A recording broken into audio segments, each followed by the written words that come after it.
Hello, my friends. Welcome back. Welcome to my channel. If you are new to me, my name is Lauren, and I'm healing my adrenal fatigue and chronic fatigue by healing the energetics of my body, by healing the emotional wounds from my early life that I discovered through this illness that I have. Because as I heal these illnesses, my fatigue gets better and better and better, or I should say less and less and less. It decreases every time I make progress in healing a big wound. So I'm sharing with you my process, how I've been doing it by myself without healers and therapists, how I've been doing it with myself, which is such an empowering thing and such an important thing for us, you and me, as people with fatigue illnesses, to learn self-empowerment, to experience empowerment in this way. And it is such an empowering process. So I'm sharing my experience with you so you can do this and heal yourself, because energetic causes and emotional causes might be a contributing factor, or it could be that your root cause, like it was for me. And if that's true, and that's more likely, I would say that is more likely if you're a highly sensitive person or an empath, that energetic reasons are the cause for your fatigue. But this work benefits everyone.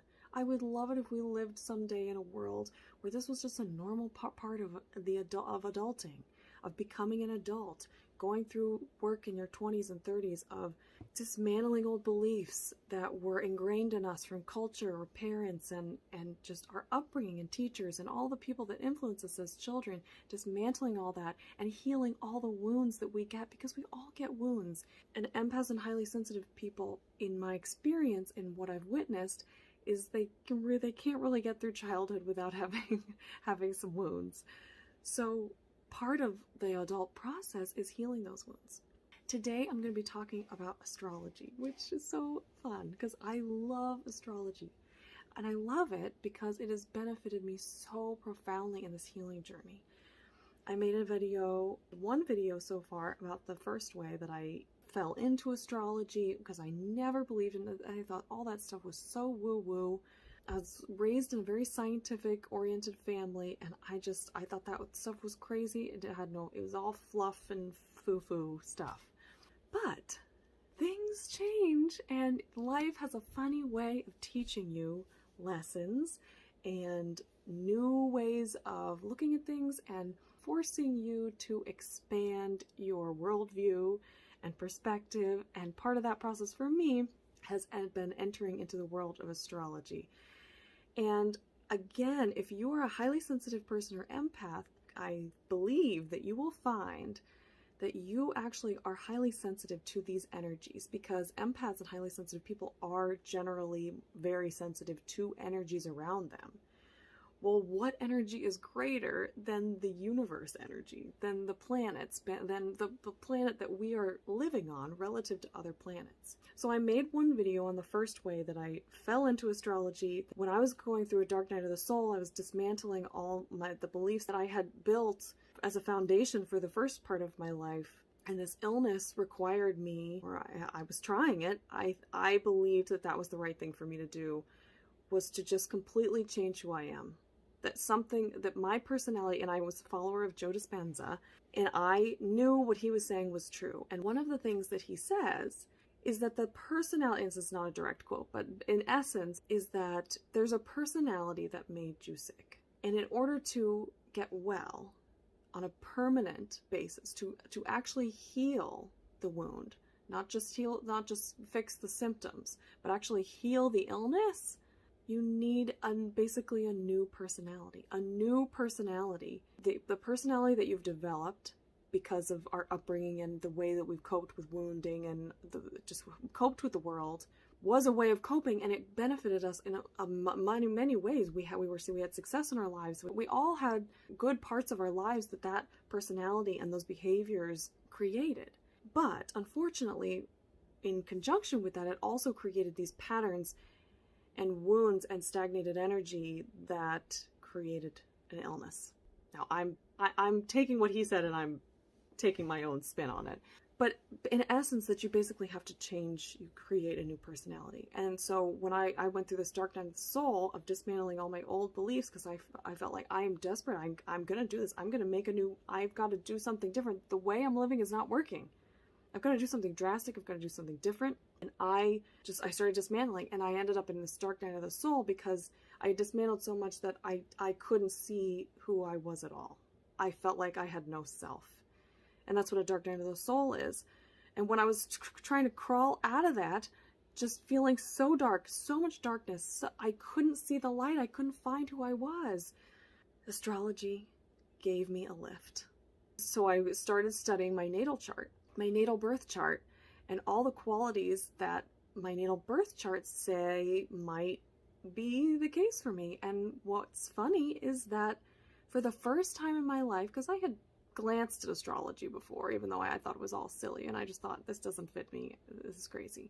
It was a reason to dismiss it. But for the first time in my life, after dismantling all this stuff, for the first time in my life, I could feel like, I felt like maybe it was me. Maybe I could see those qualities, but I've never acted upon it. And I could feel that there were qualities that, it's hard to explain, it's intuition. I just knew. I knew that there was truth to it. I knew that it was right. And so it gave me a lift because I felt like it was giving me some pieces, just some corner pieces of the puzzle to sort of try it out for size. Like maybe that's who I am. Maybe this is who I am. Maybe this is a completely different life than I thought it was going to be. Maybe all these things are true for me. So and they are true. Oh my gosh, that following that was so right on. And if you are really struggling with who you are and your identity, astrology can be really supportive. That's the first way that I used it.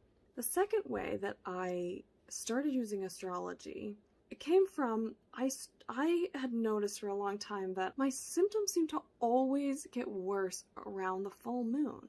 And I was always curious about that. I kept looking for answers. What could that be? Eventually, I made sense of it with Lyme disease and parasites. So I have Lyme disease and parasites in my system. And I read online that those illnesses can act up and, parasites become more active around the full moon. And so I chalked it up to that. I thought those things are, I don't know if they're replicating or around the full moon or what, but I chalked it up to that for a long time. But it never really satisfied me. I thought, is that really good? It just doesn't feel like that's it. So I was searching some more, and one of these feeds on YouTube just popped up, and it was about the full moon, and one of the full moons in the last 2 years, I don't remember which one, and it was talking about the energies that are going on with that full moon, the themes, what's being brought up. I thought that was very interesting. So then I started paying more and more attention to the astrology of each full moon. And what's crazy is, because especially after I started this emotional healing work, because then I started thinking, if my symptoms are related to emotions, then what's going on at the full moon? It's not parasites and Lyme, it's emotional. Well, what the heck? What's that? And, is it because I'm a woman and I'm, my cycle, and that never worked because I wasn't regular for a long time on the moon schedule. So I started paying attention to the astrology that was happening at the full moon. And what was crazy is it kept resonating. It kept resonating. And then my boyfriend actually sent me something one time about Aries horoscope for the month, because he and I are both Aries, and that was one of the fun things that we talked about in the beginning of our relationship, that we were both Aries. And he really was so helpful for me because he's like the quintessential Aries man. And so as I was like coming into my own, learning these qualities about me, it's been so amazing to have him as like a sort of a reflection of what that can look like. Now, every chart's different, so you've got different moon signs and rising signs than him. I have different signs than him, and all kinds of aspects in the chart that change the way Aries manifests. And so it's different, but it's still so interesting to see that. But anyway, he has Aries as well, and so he sent me just a picture of an Aries horoscope one month. It was for the month, and I read it, and I was incredulous because the stuff, the emotional stuff that was coming up for me, I could find a lot of the same themes in that horoscope, that all the themes that were coming up that month resonated in the feelings, and it like put words to some of the things that I was wrestling with. I just like couldn't believe it. I was flabbergasted. And that started me on this another train. So then I started paying attention to the full moon. Then I started to pay a little more attention to the new moon. And then I started paying attention to the monthly horoscopes for my sign.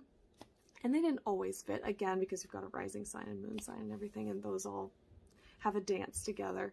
And so I've slowly ramped up the way that I use astrology. And that, looking at the monthly astrology aspects that I just described, started to be really helpful, because as I've discussed a lot on this channel, when you have a fatigue illness, that the cause has aspects of energetic issues, spiritual issues, and emotional issues at the root cause of the illness, or they are contributing causes to the illness.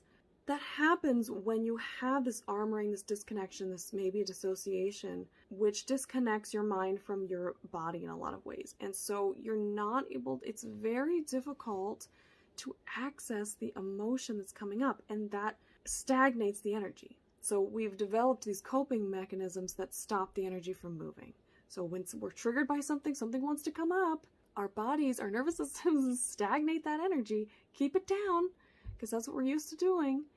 And we don't even know that we're doing it. And that's the hard part. It's unconscious, because we don't know that we're doing it. It's an unconscious mechanism that we learned. So that stagnated energy is what harms the body. It's what creates symptoms. It's what creates stagnation and creates dysfunction in the body's systems. So when you have an illness, what is an illness? It's a collection of symptoms. It's a mechanism that's dysfunctional in your body that is resulting in a bunch of symptoms. So when you have a fatigue illness, what's happening is your energy is stagnant. We are energy beings. We are supposed to have energy flowing all the time, flowing. And when you have areas of your body that have a lot of stagnated energy, the result is going to be fatigue. At some point on your journey, it's going to be fatigue if that never gets resolved. So in order to resolve it, in order to resolve the fatigue, you have to resolve the stagnated energy, which means you have to resolve the emotional stuff that's causing that stagnated energy. The point I'm getting at is that that's so difficult to access, because now that those emotions have turned into stagnant energy, which is turned into your symptoms. So you don't feel the emotion, and that's the point. That was the point, that your inner child did that on purpose. Because the emotion was too big, too difficult, too painful when you were a child to deal with. And so that's the mechanism it was a great mechanism for the time.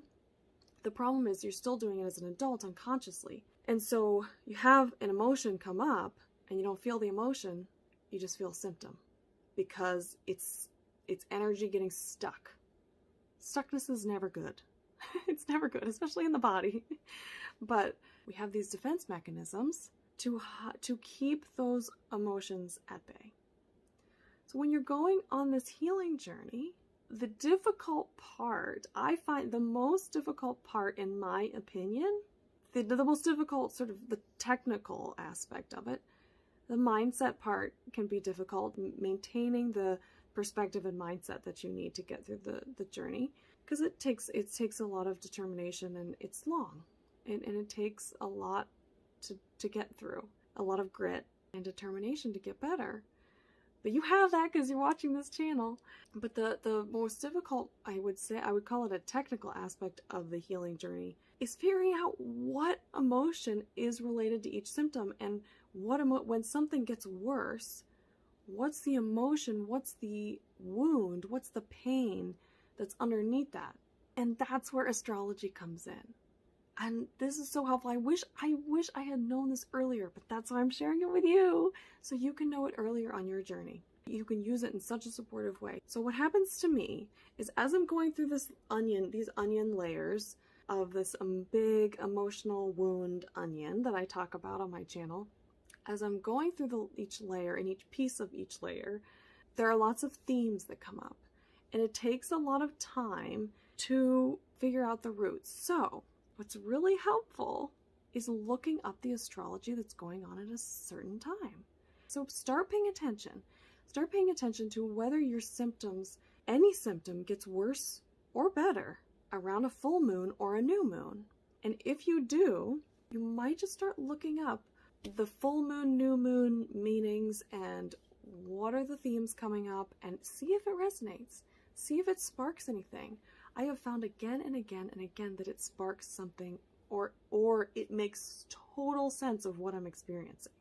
And it can give major clarity as to what areas you still need to heal. Because you can use it at the beginning of your journey, you can use it in the middle, you can use it at the end. And I just had, I had a profound full moon a couple months ago because I'm feeling like I've healed so much of this outer layer of my wound onion. I'm feeling like it's coming to a close in a certain way of this outer layer. But I had this so difficult, so difficult, so emotionally tumultuous full moon a couple of months ago. And I can't tell you how much it helped me to make sense when I read, because it usually happens that I'm having a terrible time and then I look it up. I always want to figure it out myself first, but I can't always do that because I just don't have access to everything that I want to. We've got to learn these things. We've got to open up little pieces at a time and be patient. And it just blew up for me, and it showed me in such an obvious way. This is the wound that you still need to heal. This is the huge part. For me, it was a Mars full moon, and it was a couple months ago, so I'm not going to be able to remember the details, but it was all about solar plexus energy.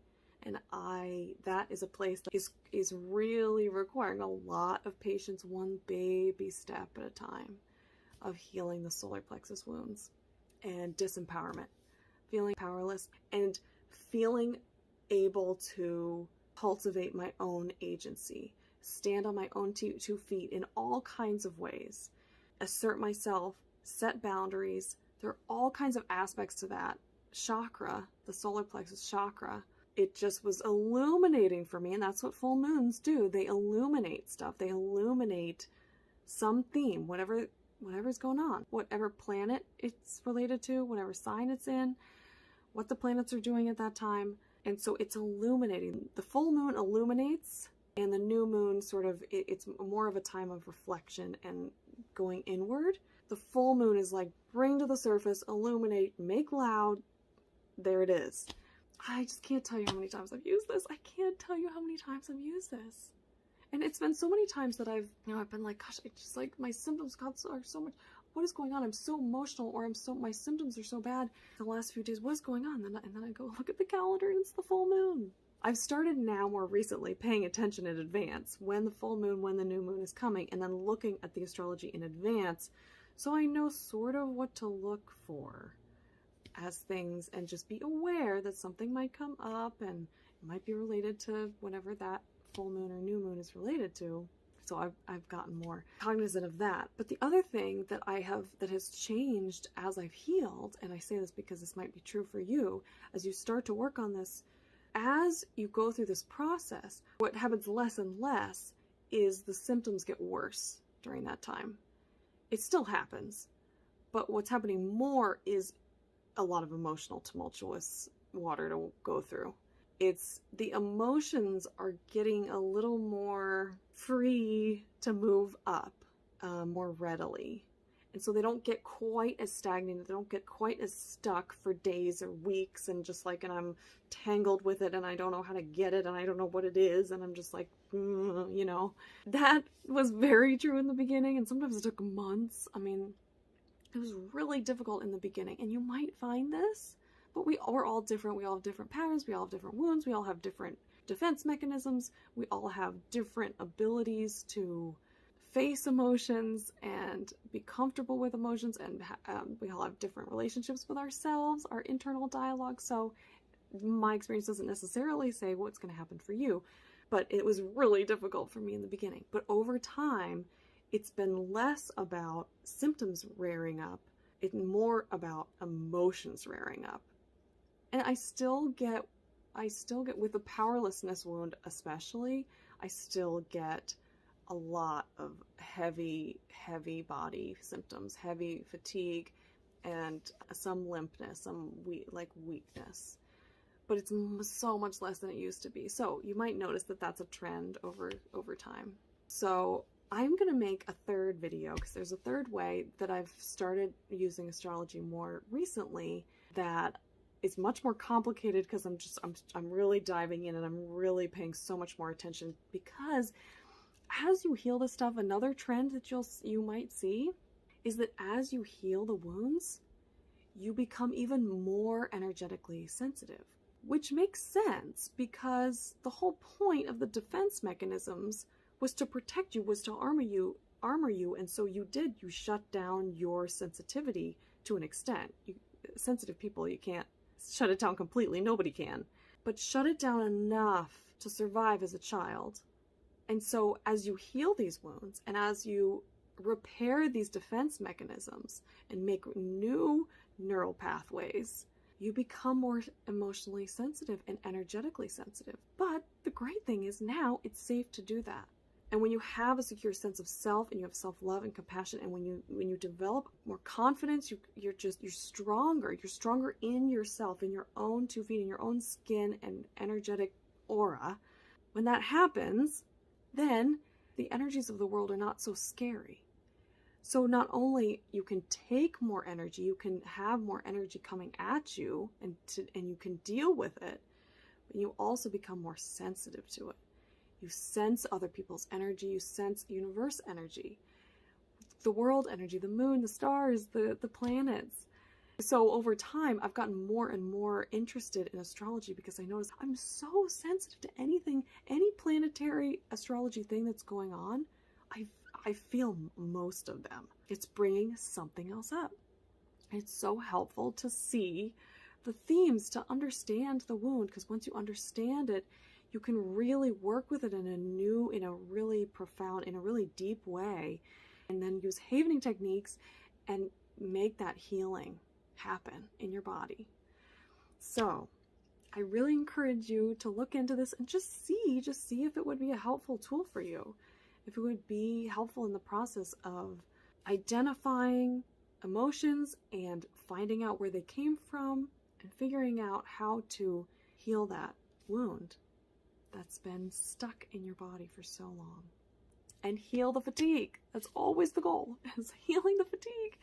And ultimately bring us vitality and joy and fulfillment and all the wonderful things that we're all after in the world as human beings. So I hope you all have a beautiful rest of your day, and I will see you on the next video. Bye!